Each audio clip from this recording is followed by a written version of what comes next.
And usually the way we've done many of these lovely 7 Insider meetings, and usually we start with a longer introduction and then you start sharing work, but we decided to start sharing work after a bit of a shorter introduction because I feel this story is so heavily leaning on the imagery that we really want to do this a bit earlier on. So Andrea, can you maybe take us through what the story is about and how it came about? Yeah, so this story is about a woman named Mayron Hollis and her family. She lives in Tennessee, and she had a cesarean scar ectopic pregnancy last year, in 2022, towards the end of 2022. So she became pregnant 3 months after she had already had a baby, and the embryo implanted in the scar tissue from her previous cesarean section, which is very dangerous, very life-threatening. Her doctors warned that she may not survive the pregnancy if the pregnancy ruptured, that her fetus might not survive the pregnancy, and abortion was actually kind of counter to her belief system, but she already had, a child at home. She had a husband. She was scared for her life, scared for her family's life. And so she decided ultimately that she did want to have an abortion. But at that point, the Supreme Court of the United States had overturned the law on the books, Roe v. Wade, which guaranteed the right to abortion in the United States. For those of you, I know we have an international audience, so I don't know if everyone is super familiar with the legal system in the States. And so what that meant for her in Tennessee is that abortion was then banned. So if she wanted to get an abortion, as she did, she would have to leave the state. That would mean, potentially risking her job.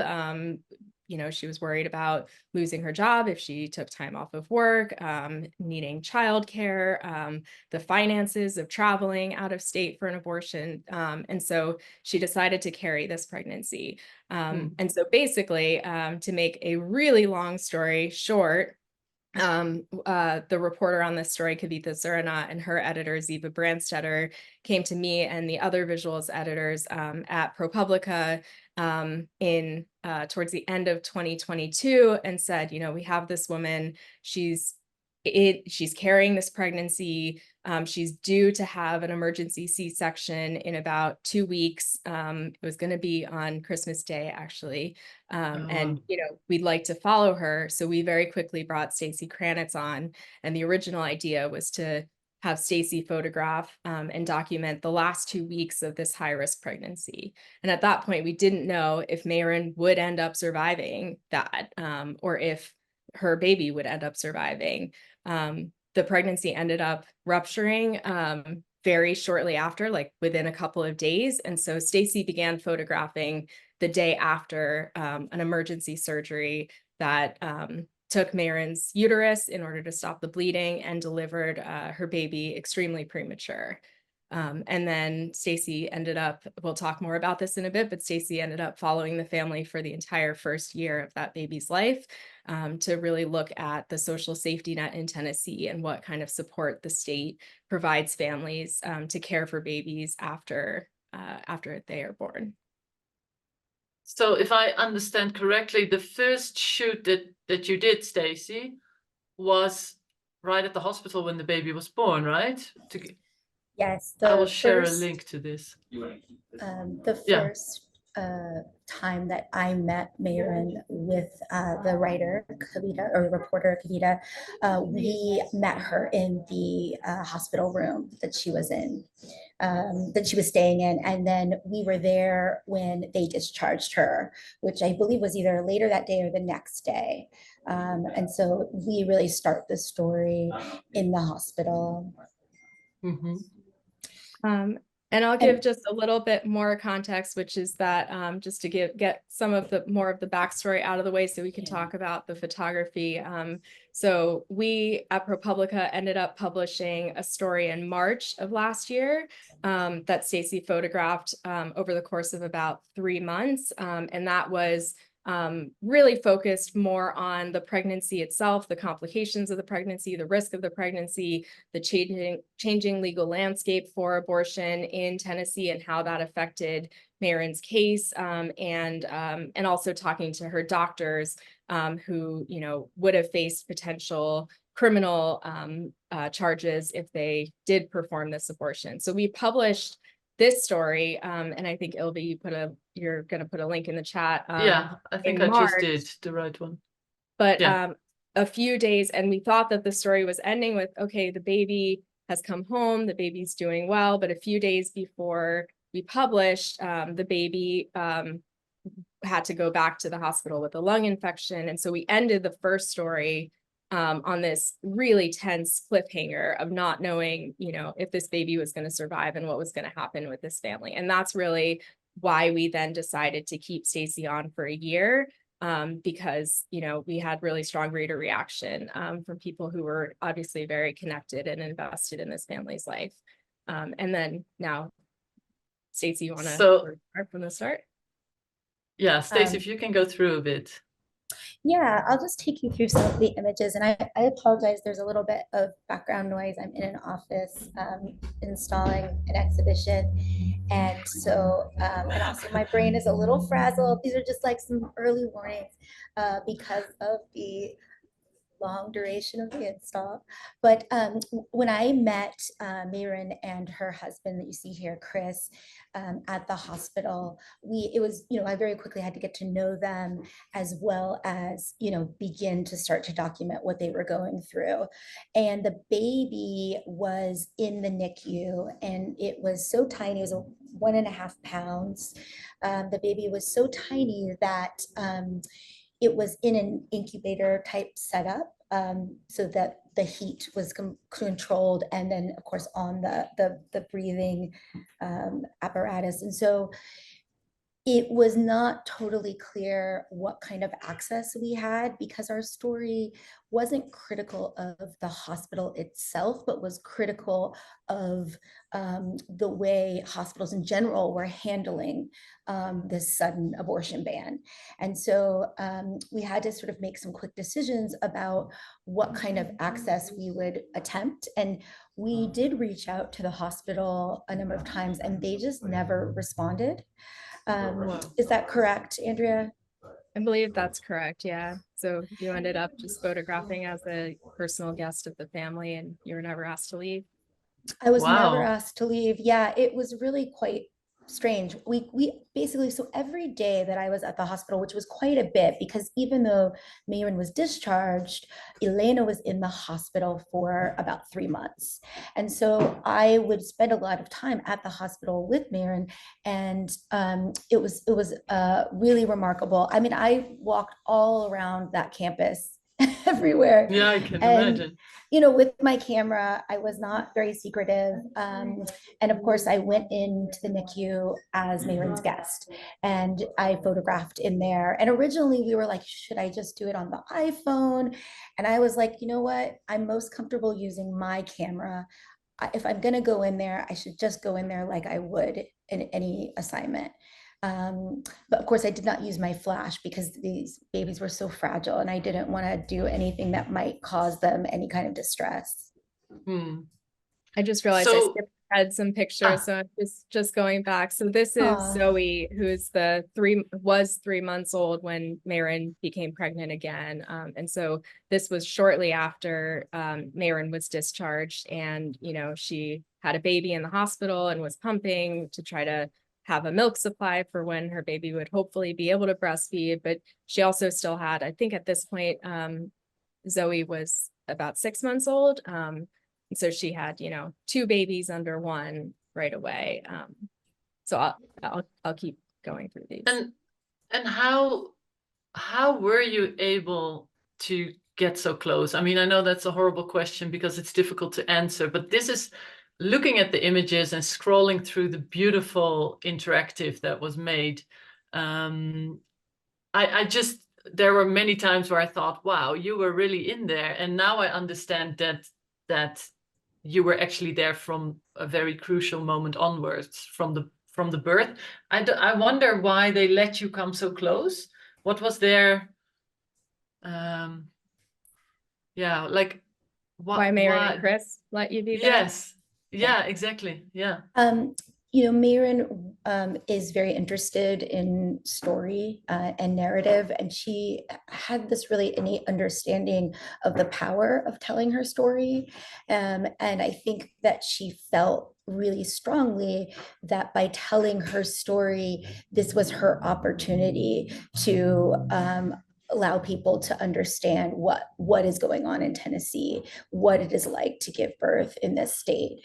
So look, it was always, sensitive, but Mayron did make that decision and she stuck to it. The intimacy of the images has a lot to do with just my own style of working. So I very early on was very up close. I was not shy. I was embedded deep in what was going on. And so that's all Mayron kind of knew, that I was just going to continue to do that. And, there were definitely boundaries that I crossed at different times. And, one of the great things was that she could directly say to me, and Mayron is not, she's not a shy person. So she is not afraid to draw boundaries. And so knowing that about her, it gave me the freedom to trust that she would share with me when, and there was a moment when my this is so photo insider stuff. My autofocus, I just gotten a new camera, and the autofocus light was like beaming at this sweet little baby in the hospital. This red, yeah. Yes. Yeah. I didn't know. And, and Mayron got upset. She was like, why are you doing that? And she had every right to be upset. So it was also about, when she drew a boundary, making it clear that I would hear her, and doing that very early on up front. So yeah, I think that would be part of why everything was so intimate. And, I don't think this story could be told any other way. I always felt like the story needed to be like I had a seat at that table. Yeah, and you can really tell you're really in it. That's actually one of the things that I'm also very curious about. And Andrea, you have a big role in this too. It seems like you, Stacy, were there the whole year, as in, I know you did it for a year, but it seems like you lived with them for 1 year, and I know that's not the case, but you were at every important moment. So how did this work? Would they call you? You would drive to them, or would Andrea call you? Or you were everywhere, as in, literally, people, you have to check out this beautiful publication and you will see that Stacy was there for every moment. You didn't miss a thing, I think. No, go ahead. Yeah, go ahead. Go ahead. I was going to say that that I think this is definitely the most ambitious photojournalism project that ProPublica has ever done. And obviously, even just from a financial standpoint, investing in a project for a year-long commission is also kind of a gamble, because we didn't know what was going to happen with this family's life. And, for all 8 months into a year-long project, like, the family might decide they don't want us there. And so it really took a lot of trust from, all of the editors, a lot of conversation, a lot of collaboration from a lot of people internally, and a lot of faith in Stacy and her reporting abilities on the ground. And so, Stacy, do you want to talk? So we had worked out roughly an amount of time per month that we could give Stacy, and then tried to structure it where she would have a lot of flexibility to to really be like Mayron's primary point of communication, and she would be telling us like what moments she needed to be there for. I see. Okay. Yeah. And so, and me and Andrea would kind of work up a tentative list that we were always kind of revising in terms of the kinds of things that we felt would be important to document. And I would let Mayron kind of know what some of those things were. So she knew to reach out to me for doctor's appointments. Anytime she had to return to the hospital, I wanted to, have her call me immediately. Yes. And so I could meet her there. And so it was really, I spent each month, anywhere between 2 and 10 days with her. And I was able to pick those days. My schedule I mean, look, you have, as a freelancer, you have a lot of other clients that you need to sort of keep content and make sure that you're available for. So there were moments where things got a little bit stressful. And Andrea called in a favor with one of my other editors to ask them to change a shoot date so that I could stay with through a difficult moment. And they were very kind and allowed me to do that. And but Wow. yes, it was a lot. And then there were 2 times that I had to go out of the country, and I didn't go out of the country for long, but it was still scary to leave and not be able to be there in case something very, very intense happened to them. I knew I was going to do all holidays with them, so I kind of had planned that up front, that I was going to commit to the holidays, any birthdays, anything like that I knew I wanted to be a part of. But I also wanted the mundane moments, right? I wanted these weekends where nothing was planned.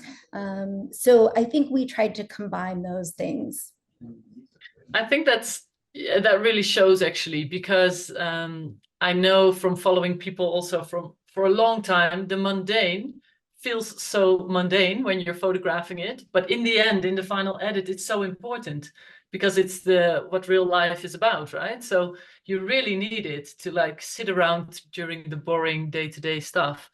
I was wondering, were you constantly, from the 2 to 10 shooting days per month, were you constantly sharing work with Andrea? Andrea, were you seeing things coming in, or how did that work? Maybe you can elaborate on that. Yeah, Stacy can say how she felt about filing quickly after every day. But yeah, I was on her a little bit. She's still smiling. We're still friends. But yeah, Stacy was filing, as soon as she could, sometimes, especially, later in the year around the time that I'm showing. And sorry, I'm on my other screen. That's why I keep looking over. As things started to get harder and harder in Mayron and Chris's lives, as all of the pressures were mounting, and especially as they really hit their eventual breaking points, I was also asking Stacy to, text me cell phone pictures from the back of her camera so we could be talking about images. But I think we really talked a lot more about story than about like composition. I think there was one moment when I was like, Stacy, you tend to be on Mayron's right side, so most of your pictures are her looking to the left of the frame, and make sure you photograph from both sides so that we can work on that in the eventual layout. But it was really nice that Stacy really doesn't need coaching on composition or moment or really the photography. So we were talking about what are the moments in her life that are demonstrating really the lack of support that the state is giving families to care for these babies.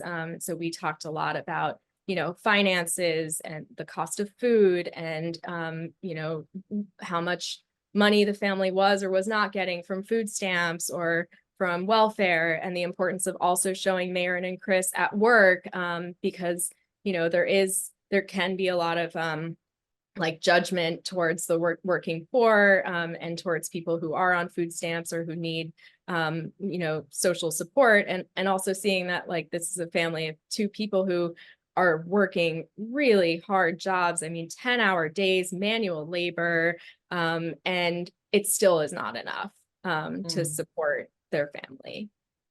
And also I read that, I forgot which specific support this was, but I do remember it was $30 USD. for something that she was Oh, getting? I think that's what she ended up qualifying for Exactly. Yeah. disability for the baby, or what Elena qualified for disability for being born under 2 pounds. And at that point, that was when Elena was still in the hospital early on. And yeah, it was $30 a month, which is pretty wild because that doesn't even cover a tank of gas to travel to and from the hospital, which was an hour away from her home. And so it really showed that she wasn't, Not enough. And Stacy, what was it like filing like this? To me, it sounds lovely when you have an editor that's so committed, but looking at your smile, I can also imagine it must have been stressful sometimes. I would say that it was the joy of this project was that I was working with a photo editor that was so committed. Exactly. And that I could reach out to her early on a Sunday morning, and I'm talking early, and late on a Saturday night, and Andrea was there for me. It was a really remarkable thing to have that support throughout this story. I'll just go through like some basic logistics of like how much I shot, because we're all photographers, it might be interesting. I'm an overshooter, so I was shooting at least 1,000 pictures each day. Obviously, it depended on what was going on. In the end, we had about 40,000 pictures, somewhere in there, to work with. So it was really important that I did keep up with the editing, right? So, Yes. and I didn't want to go back for another visit before we did process where things were at, what I was visualizing, what I still needed to visualize. A lot of the circumstances of poverty are very hard to visualize. There's very obvious ones, and then there's like, well, someone's not getting food stamps, or someone's not getting the Social Security check. Well, how do I show that difficulty or that stress in their lives? So we did kind of, if I didn't get something that we felt like really illustrated certain points we wanted to make, I would go back and try to find ways to do that. And then, of course, there was a lot of intuitive shooting that are photographing that we would also just kind of see what we could discover from those images. So Andrea always wanted images like within 3 days of when I got home, but I had a lot of other assignments, and I was like, everything's due. But it was really good to stay on top of the editing, and she always gave me helpful feedback. It's terrible when you work with an editor and you send in the edit and you killed yourself to get it, and you don't even hear anything from them. Not even received, and you're thinking, okay, did the FTP not go through? Yeah, I don't like that either. I hope there's no editors on here besides Andrea, who does let you know when she receives stuff. But it's always nice to hear a bit of feedback, good or bad, whatever. Just hear something is always great, right?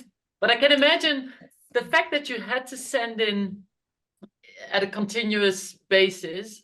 Also, I mean, there was no room to get behind, right? Which is great, because otherwise you would have ended up with 40,000 images and a lot of more stress, probably. And a lot of that a lot of that on the on my side of the house is, there were also a lot of other editors.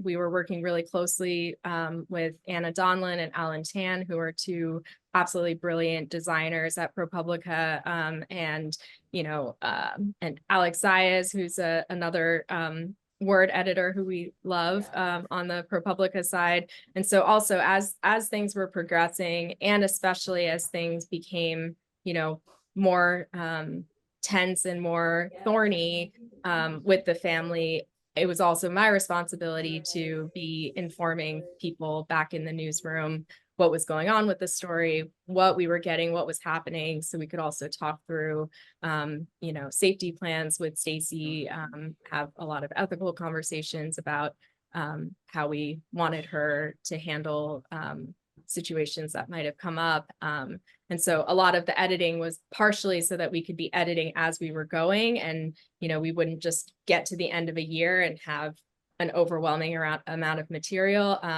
but it was also part of like my strategy for continuing to advocate for the project throughout the year, in showing people progress. And the other thing that I'll say quickly is that, like, you know, I see some people in, I'm not looking at the participants list because I'll get nervous, but I see a couple people in there who have definitely done long-term projects and probably can relate to. It's also difficult sometimes to like maintain energy and like momentum on a project over the course of such a long period of time. So I was constantly like sharing pictures with other people back in the newsroom, to try to keep that momentum going.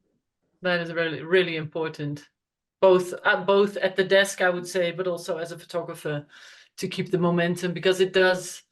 I'm not sure, Stacy, if you've seen the same, but with my long-term projects, I remember sometimes driving to the protagonist, to a family, thinking, what am I going to shoot this time? Because last time I was already struggling to get new angles or new things. But looking at your images, there was such a diverse range from within this one house even.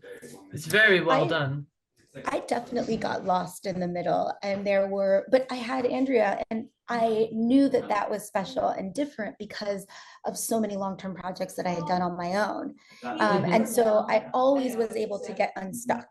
You know, Andrea always had some kind of advisement about something new that we could strengthen. Maybe we had some images that sort of illustrate certain things, but they weren't that good, you know. And in the end, some of those things we just were never able to get a really strong image for. I remember at the end we were like, oh, we were editing in the final days, and we're like, oh, we don't have an image to illustrate this point. And every time my heart sank, and I was like, I didn't do my job. And then I told Andrea, and she was just like, oh, that's not how that works. Like, it's obvious that you won't have an image for every single point that we want to make. I was like, how could I miss this? No, but that's exactly not how it works. You're right. I think that's a very, you would have not survived if you would have had to have every step of the way. And you really already have kind of every step of the way. Dear both, there's a lot of questions coming in. I see them like popping up all the time. Let's start with a few of these, and feel free to put questions in the Q&A for whoever wants to. Where to start? Bill is asking, why was she arrested? She was arrested a number of times. The first arrest in the story was actually a couple of days after she was released from the hospital. So, you know, while she was still healing from that really intense abdominal surgery that you saw the big scar for, that was related to, we get into all of that in the story. So I definitely recommend like reading the story to get all the nitty gritty, but she had a complex custody situation. There were charges related to her other child that she was arrested for, and then later in the year was rearrested for, and then had to go to court a couple of times for. At the end of the story, on Elena's first birthday, she was arrested for I think it was for domestic assault, because she and Chris were fighting in the front yard. I believe all those charges in the end were dropped. They were misdemeanor battery charges, so they weren't incredibly severe, but they went through the process of arresting her and hauling her to jail.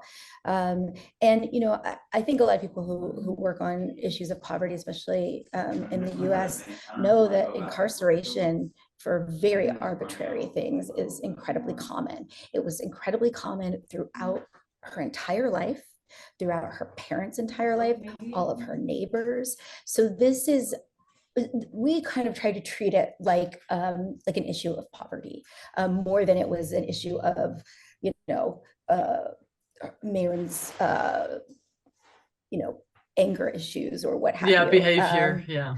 Yeah, and I think that that was really important to me because that's how I felt about every time she got arrested. No matter what it was for, it just seemed. One time they rearrested her for the same charge they had arrested her a week or two earlier for, and what they did was they had lowered it from a felony to a misdemeanor. So they're lowering the charge, but then they rearrest her. It made no sense. And each time you get, incarcerated, and even just the smallest way, you owe money. You owe money. There's a bill attached. And so it is one of the really horrific things about struggling on that poverty line. Mm. Yeah, it's very sad. It shines through, of course, in the images, but also in the text. We didn't really. Okay, I want to first go to the questions, but what we didn't really touch upon, although Andrea, you mentioned the beautiful words and text that is there, but it's a scrolly telling, or I don't know what word you use, like an interactive long read. Yeah, but and can we see a bit of that? I know it. Yeah. Because there were a few things in there that were so strong that I actually made like there was one line that said, that afternoon, she stopped at a bar for a drink. Alcohol was never her drug of choice, she said. She told herself she could handle a few drinks while she figured. That line was so, and then combined with the picture, it just, you feel the hopelessness in the story a lot.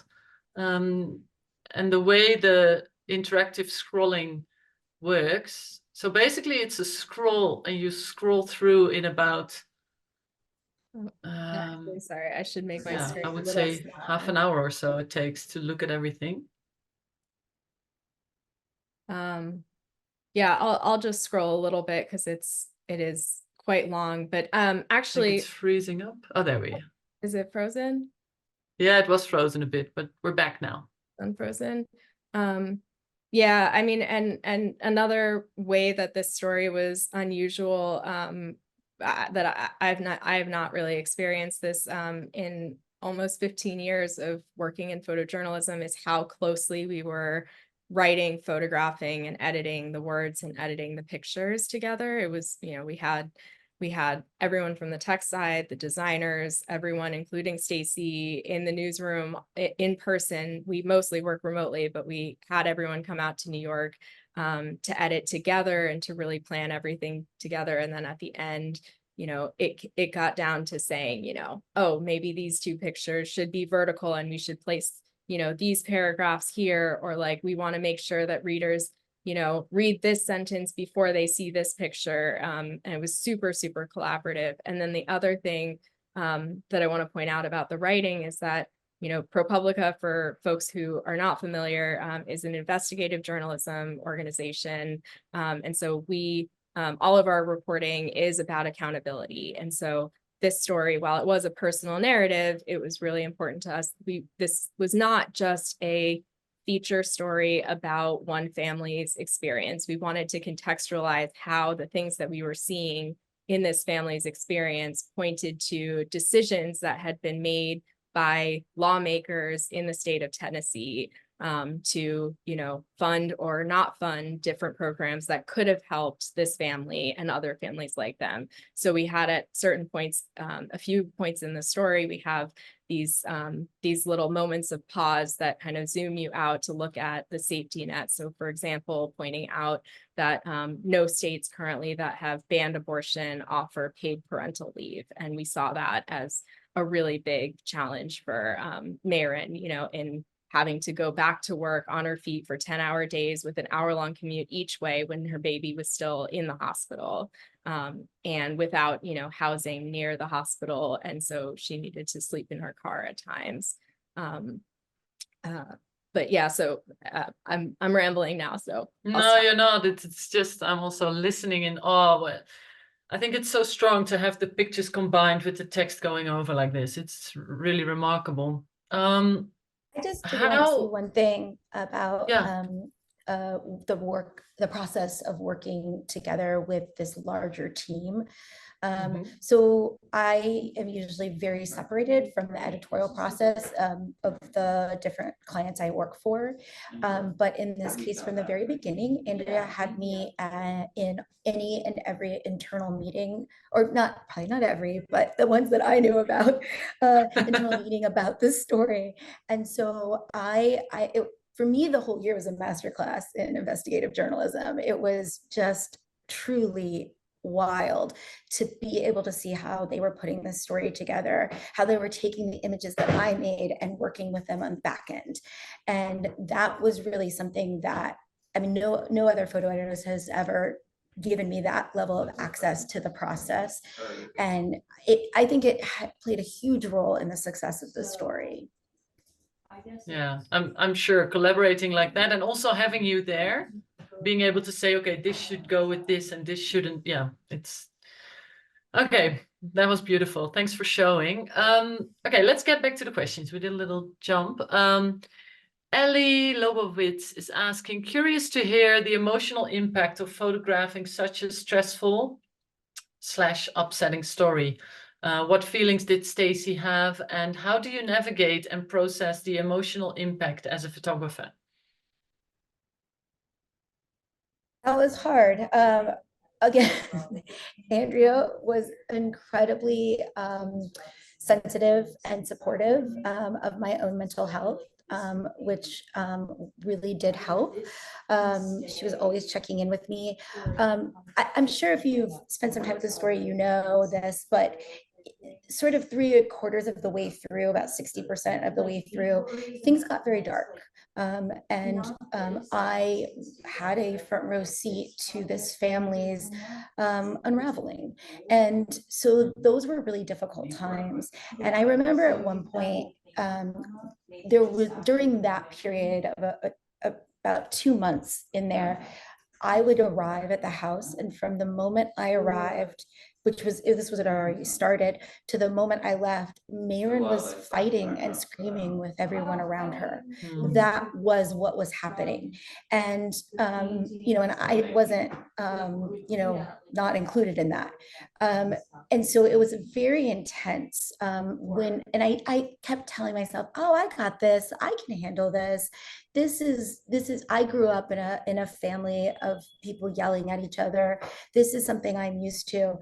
But I do remember leaving and going back to the hotel and just feeling so overwhelmed by the intensity of all of that tension in the house.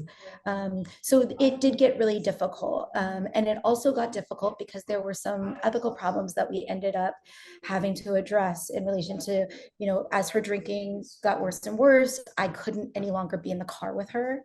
Well, that was a decision ProPublica made. There are these kinds of things that we had to address, and we had to address them as they were coming up. The same thing when the cops came to arrest Mayron. I watched her hit her husband, so I didn't want to give any kind of testimony or witness to what I said, but the cops were asking everybody what happened. And so, Andrea got the lawyers on the phone and told me exactly what to say so that I didn't have to participate in any of their questioning.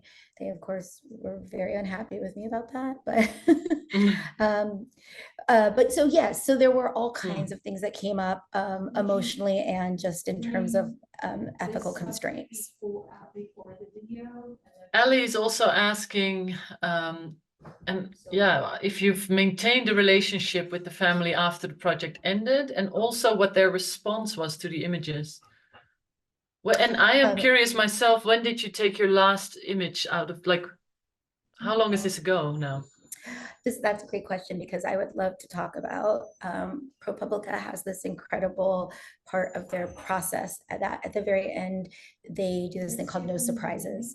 And so they make sure that the subjects of the story know exactly what's in the story. They don't let them read the story, but they outline everything that's in it so that they will not open up that story the next day that it is published, and there won't be nothing in there that they don't know was going to be in there. Wow. And Well, but that was a great really, it's a for this. beautiful That's thing. also like a fact-checking thing, because that also gives Mhm. us an opportunity to correct anything that someone might tell us, we have wrong or needs to be properly, differently contextualized. And we felt like that Mhm. was especially important. That's a regular part of the investigative journalism process.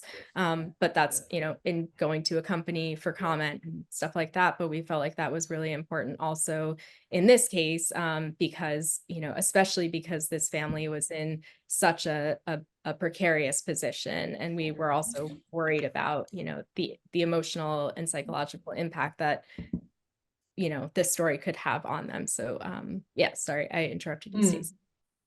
No, No, this and is we good also to add. Yeah, sorry, Stacey. Go ahead.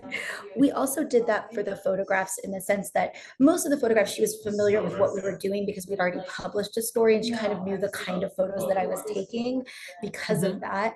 But we needed to, reveal to her and let her know that there was a picture of her being arrested in the story. Those were some of the things that they were really intent on making sure that she knew and understood and felt okay with. We were having a really hard time getting a hold of her during that part of the process. A couple of times, Mayron, when things get really overwhelming, she just shuts down and she doesn't talk to anyone. And, she sleeps all day, or she just does things that anyone might do when things just kind of really fall apart. And so she was in a really bad place. And so I had to go out there and do that part of the process in person. But what we did was we called the writer, Kavitha. I was with her, and the three of us together kind of went through this process. But she was in a really bad place, and ProPublica was so kind. They gave me 2 days, so I stayed over, and then the next day just to make sure. And I left that first day, and I asked both her and Chris. I said, do you have any questions? Do you have any concerns? Please sleep on it. I'm coming back tomorrow. And if you just, anything that you want and need to ask us, please do. And so that gave them even like that extra period of time to really think about it.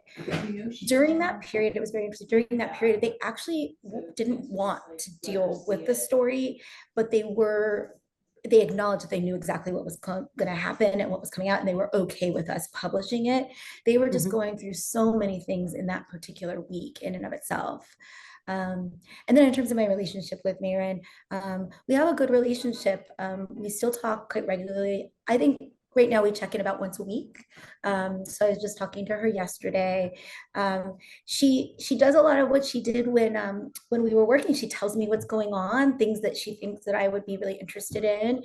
And then I am going to go out and see them over. I'm just so used to spending holidays with them. So I'm like, oh, what's the next holiday? So I'm going to go out for Memorial Day and just enjoy some time with the family. I am going to continue working with the family. And I don't know yet what that will look like and in what capacity.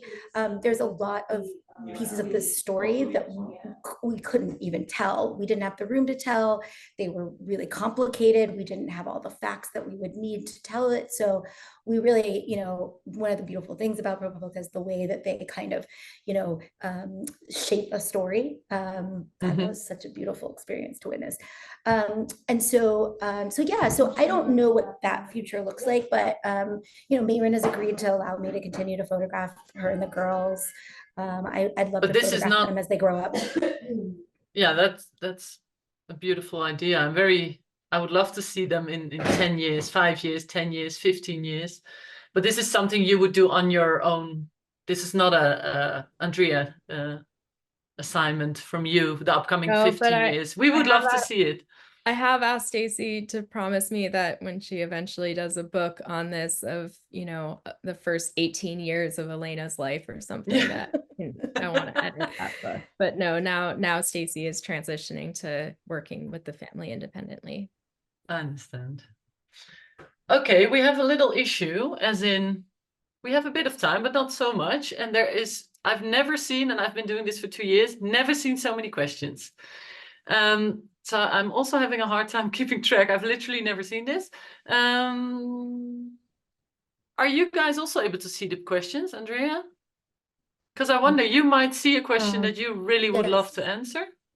yeah, I I see do a lot that I see, like, but some questions about the response, the reader response. So my like co-project editor on the project, Ziva Brandstetter, she was telling us, you know, from the beginning that we have to trust our readers, that our readers are going to be able to see and grasp like a very complex story about a complicated person.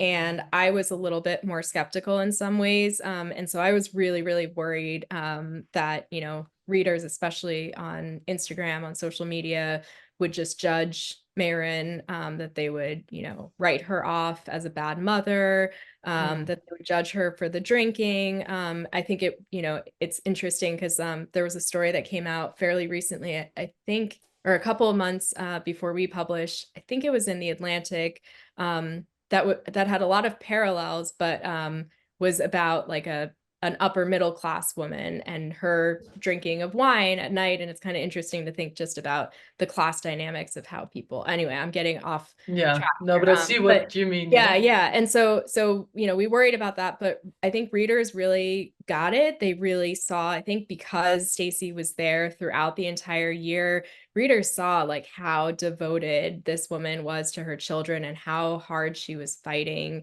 to provide for her family, and how like at turn after turn, there was no safety net to support her or to catch her. And I think that readers, just from the comments that we saw on Instagram, comments that were sent to us directly, people kept talking about how strong she is, and they really had a lot of empathy. Mayron also set up her own GoFundMe. ProPublica was not at all affiliated with that, and readers did find that GoFundMe, and they donated quite a lot of money. And something that was actually really heartening was also seeing all of these comments that readers were leaving on Mayron's GoFundMe about, you know, you're so strong, like you can pull through. Because the story did, as Stacy said, like the story really ends with Mayron in a pretty rough, dark place. And so, you know, I think our hope is also just that, you know, she could see maybe what she had, I don't want to speak for her, but like we just hope that she would feel that support from readers in any of those comments that she did see. So yeah, the response was really overwhelming. Also, it is a really long story, and I think the average time on site was about 6 minutes, over an average of like over 1 million views. And so also just like the analytics that we can get that tell us like how people, like it really showed that people were staying with the story, which is also kind of exciting just as like a visual journalist, and seeing that this is a really effective way of communicating a complex story. Yeah, It is. I've always been surprised. I've made a few of these interactive long reads. I love doing them, but somehow they are not easy to sell, as in a lot of publications either don't make them or don't want to buy them. Even though I always think, wow, this is the perfect way of getting a story into your heart, eyes, mind, brain, because it's quite easy. You scroll. I mean, it's a lot of it takes a lot of time to make one, but as a consumer of media, you scroll and the images and the text just overlap. I really love it. So I'm very happy to hear that people spend the time to scroll all that way down to the bottom and to really take the time to read it as well. That's great news. Okay.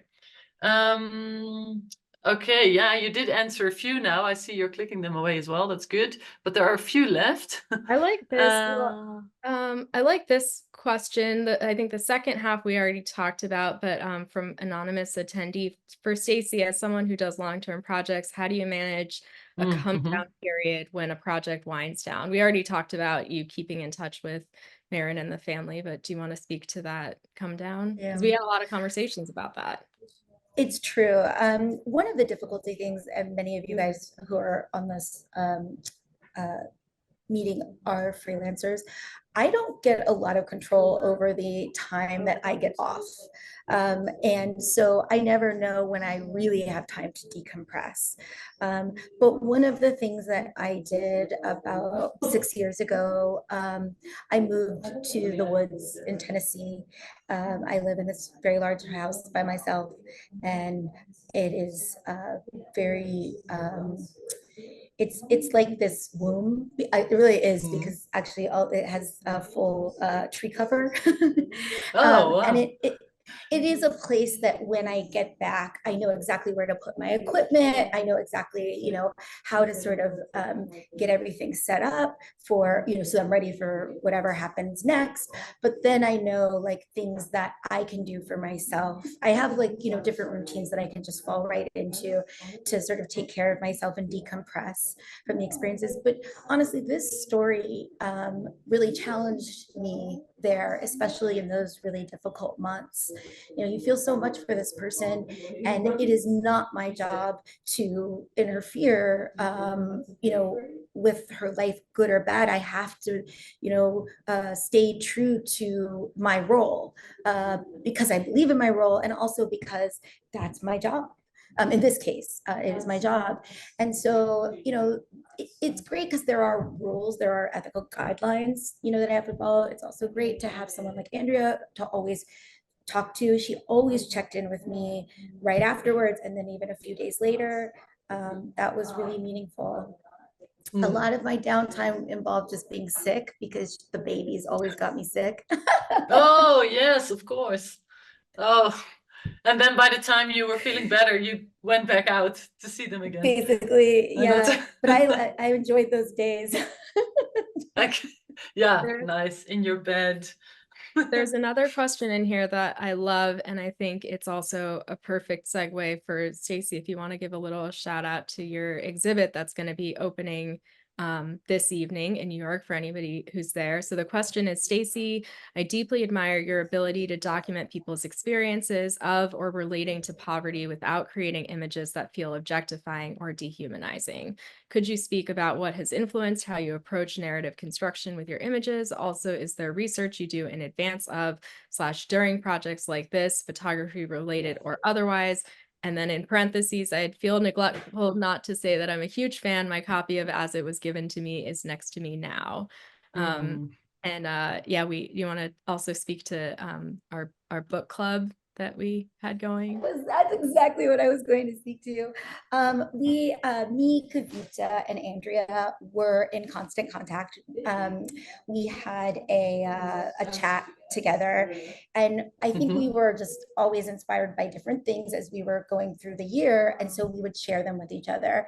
And one of those things was several books, but I read both of Matthew Desmond's books while during this past year, and those were incredibly influential. But the book that really got me, I still think about it every day, is it Roxanne Asgharian's We Were a Family? Am I butchering that, Andrea?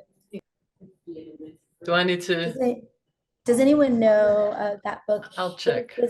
It's this harrowing and beautiful investigative point. And I read it while I was working on this project, and I constantly thought about it and thought about the way that she managed and handled the complexities of poverty to relate some of them are like bureaucratic horrors of poverty. And it is an incredible book. We Were Once a Family, Roxana Yeah, Asgharian. Yeah. Sorry. We Were Once a Family. I put a link to that in the chat. Thank I'll you. also say that that I'm glad that people pick up on that, and that is definitely like the way that Stacy photographs, in that she doesn't romanticize the hard things, that she's not shying away from showing hard things, but that she shows things as they are, which is sometimes they're beautiful and ugly at the same time. And those were a lot of the reasons why we initially wanted to work with Stacy on this project, and why we knew that if we were going to stick with this for a year and have someone on it, this project would not have worked if it wasn't with just the right photographer. And that's not to say that there's not other people in the world who are also talented and capable and, you know, who also do fantastic work. But I really feel like the best work comes from just having that kind of magic that happens when like the photographer is just really so right on so many levels, in terms of their, you know, aesthetic approach, their temperament, their kind of energy with people that they're photographing, just all of these things. And so I think that was really critical on this story. And Tara tell you guys. What? Do you want to say? I was just gonna tell you guys about the exhibition. I was gonna show it to you. Yeah, because someone's also asking for event details. I think Yes, people would like to come. This is the exhibition. It is opening tonight, but yeah, we still have a lot of work to do. Yes, I have to go very soon because I have to get back to work. The show is in New York City. It is at 17 Allen Street, which is Allen Street and Canal, right on the corner. And the opening is from 6 to 8, and the show will be up for a month. And the hours are Tuesday through Saturday, 12 to 6. And we have books here. And I put a link there with all of that info if you want to grab that from the chat. Thanks, Andrea, for doing that. So a last question, and I think I'm going to take a question from the Q&A because I think Stacy, you need to go, right? I'm sorry, I do. I actually have a last question to both of you. I have a last question to both of you, but I'll start with a question that's asked by Tara von Driest. Since you were there so much, and I imagine you became close to Mayron, how do you still remove yourself from the story? I imagine she asked for advice in situations or even for help, or just in having conversations because you are there so much. Do you just straight up say, I'm not in a place to give you answers or help? Or how do you navigate that with respect to both her and the story?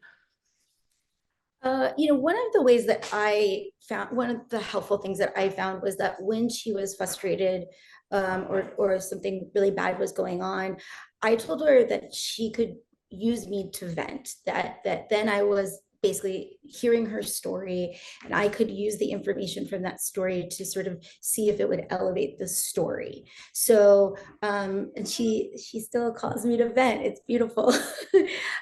So she did get in the habit of that, and that was really helpful because I do need to have a relationship with her, but that is the trickiest thing. Andrea had to scold me a few times, just keep me on track, because I am a very immersive photographer, and I do a lot of personal work where those those lines, I cross them, and so, but this is, I was hired to this project. I always knew that there were rules and regulations that I needed to abide by. And this project challenged all of them, I felt like, or many of them, would you say, Andrea? It was really difficult. And so I was always negotiating that.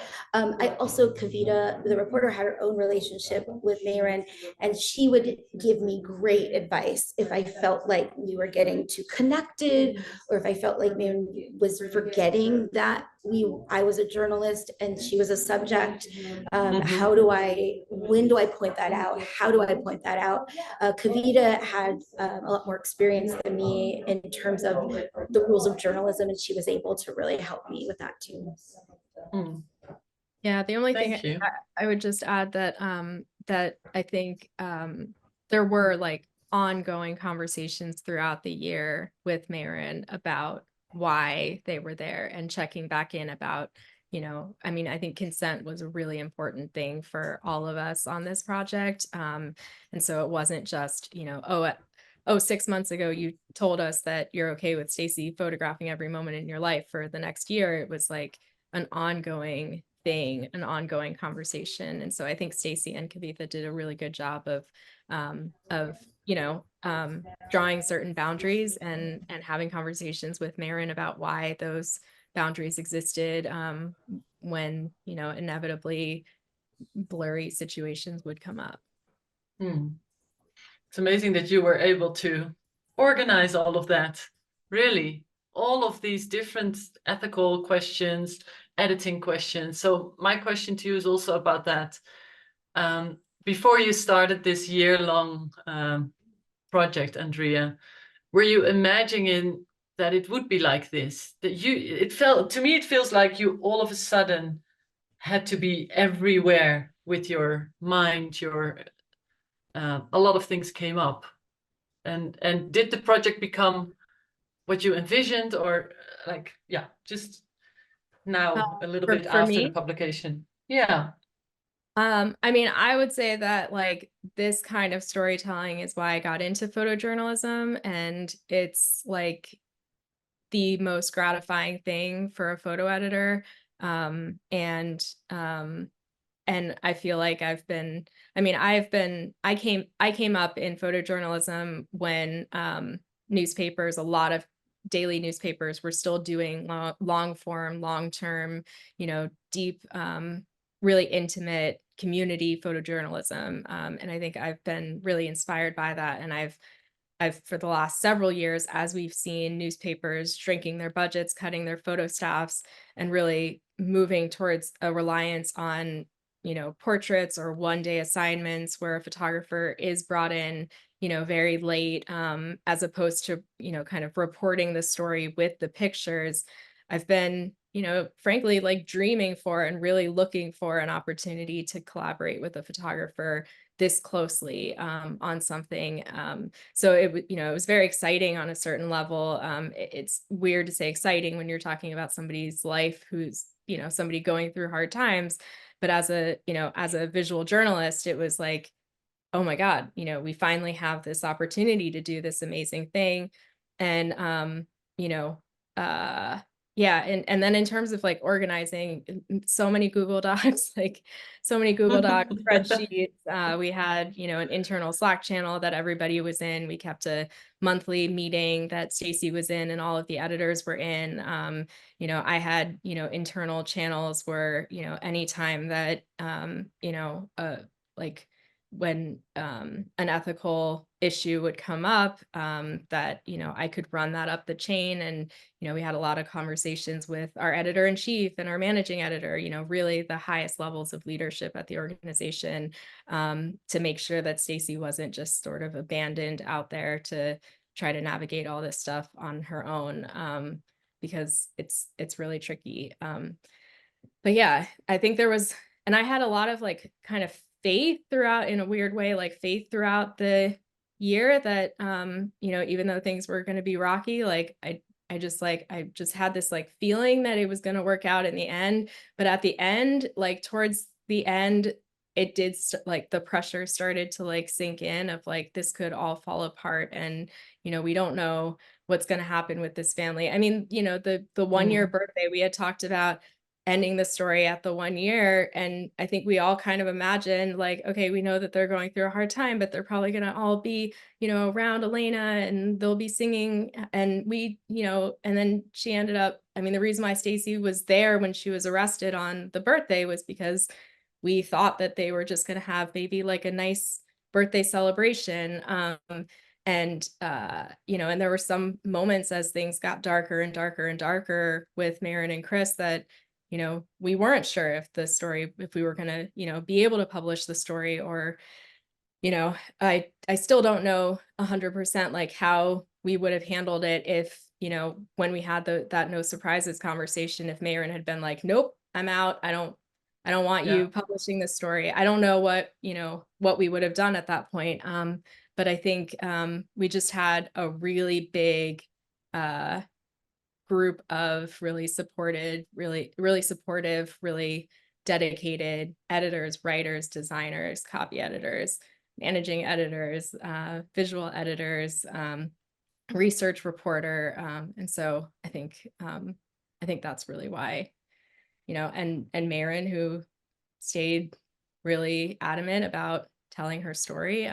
We did add an editor's note at the end of the piece, that the final that has a quote from Mayron about, the state basically forced me to have this baby, and then they didn't do anything to help me raise it. That was a very I'm butchering great quote to slightly, have at the end. but that's effectively what she said. And that was also kind of towards the end of the year. It was really good kind of affirmation that like we got the story right, to hear her say in her own words the basic thesis of the story. So yes. Thank you both. There's a lot of love coming into the chat and into the Q&A for both of you.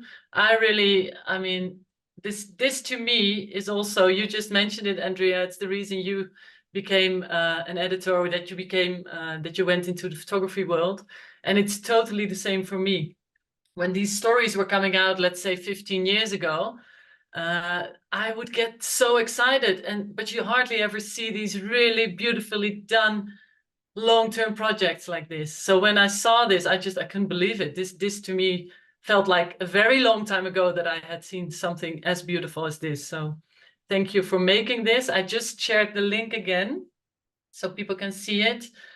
Please take the time to go through. I want to thank you both for your time, and have fun tonight, Stacy. I hope everything will hang by the time it all opens up, but I'm sure it will be fine. Have fun, and thanks to everyone for watching, and I hope to see you on the next 7 Insider. Thank you. thank you so much for having us. Thank you. Thank you. Thanks. Bye. Bye, everyone. Bye.